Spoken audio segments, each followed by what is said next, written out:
بسم اللہ الرحمن الرحیم۔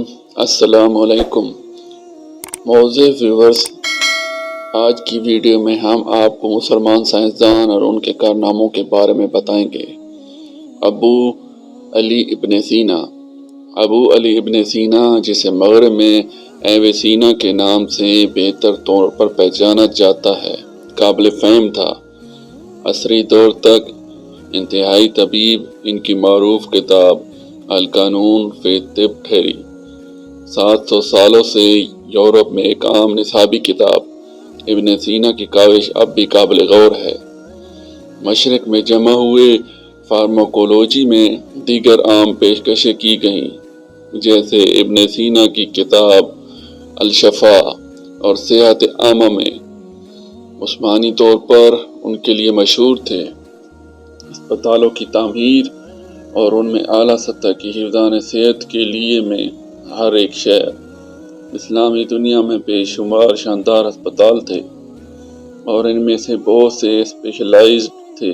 ابو علی ابن سینا نے اکیلے ہی کتاب الشفا کے ساتھ 246 کتابیں لکھی۔ شفا 20 جلدوں پر مشتمل ہے، اور قانون فی الطب قانون 12ویں سے 17ویں تک مغرب میں طبی سائنس کے لیے بنیادی رہنما تھے۔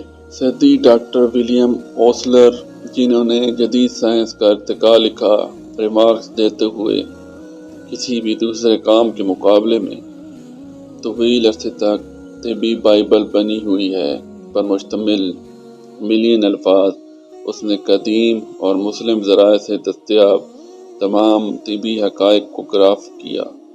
اس کی اختراعی مدد کے ساتھ ابن سینا کے تخلیقی اثرات اس میں شامل تھے۔ ترقیات جیسے پیتھیسز اور تبدیق کی بات چیت کی نوعیت کا اعتراف، ترقیات پانی اور مٹی سے بیماریوں کا پھیلاؤ اور نفسیات اور صحت کے درمیان تعاون۔ اس کے علاوہ کتاب نے 760 سے زائد ادویات کی تعریف کی اور اپنے دور کی سب سے مستند بن گئی۔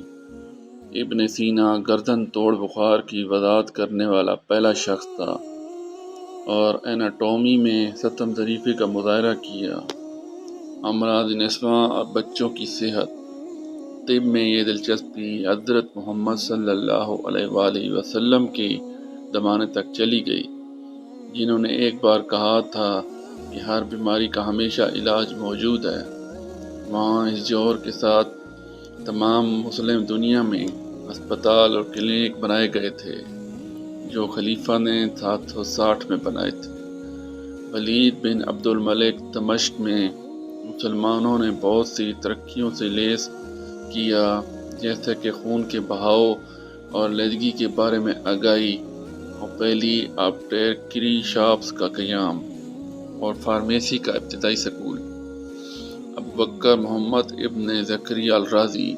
ابوبکر محمد بن زکریا الرازی، جس کی شناخت رازز کے نام سے ہوئی، ان میں سے ایک تھا۔ اس سے بڑے ناقابل تسخیر مسلمان ڈاکٹر، اور شاید ابن سینا کے بعد ان کی کوششوں میں دوسرے نمبر پر۔ وہ ایران میں پیدا ہوئے اور حنین ابن اسحاق کے شاگرد اور بعد میں علی ابن کے شاگرد ہوئے۔ رباً انہوں نے 200 سے زائد کتابیں لکھیں، جن میں کتاب المنصوری یونانی زبان پر 10 جلدیں شامل ہیں۔ طب الحاوی 20 جلدوں میں طب کا ایک مجموعہ۔ الحاوی میں وہ یونانی اور عرب ذرائع سے پیش کردہ ہر ایک طبی مضمون کے اعداد و شمار پر مشتمل ہے۔ پھر اپنی سمجھ اور تشخیص کی بنیاد پر اپنی وضاحتیں شامل کی۔ اس نے درجہ بندی کی، مادے بطور سبزی، جانور یا معدنیات، جبکہ دوسرے کیمیا ماہرین نے انہیں جسموں میں تقسیم کیا۔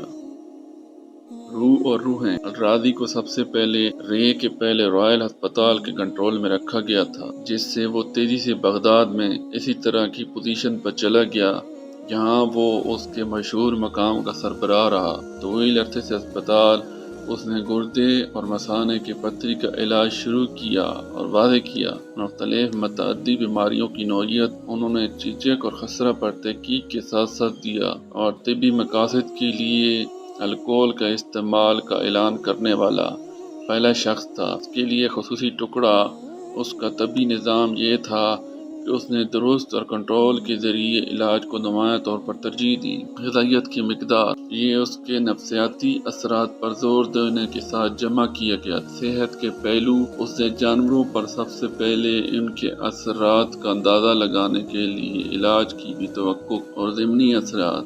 وہ ایک ماہر سرجن بھی تھے اور بے ہوشی کے لیے افیون کا استعمال کرنے والے پہلے شخص۔ ابو القاسم الزہراوی، ایک نیا طبیب جس نے جلدی الراضی کا سراغ لگایا، وہ ابو القاسم الزہراوی تھے۔ مغرب میں الابقاص کے طور پر پہچانا جاتا ہے۔ خلیفہ کے دربار میں اپنے زمانے کا ایک مشہور جراح، حاکم ثانی، مسلم دنیا اور یورپ سے ان کے پاس طلباء اور مریض آتے تھے۔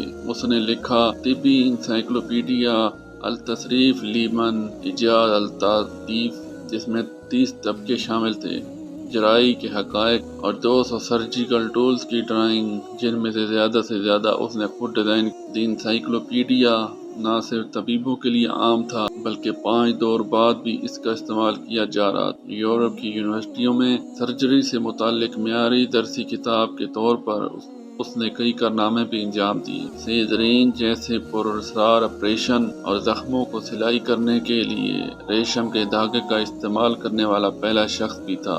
الادریسی 1099 میں کورڈوبا، اسپین میں پیدا ہوئے تھے۔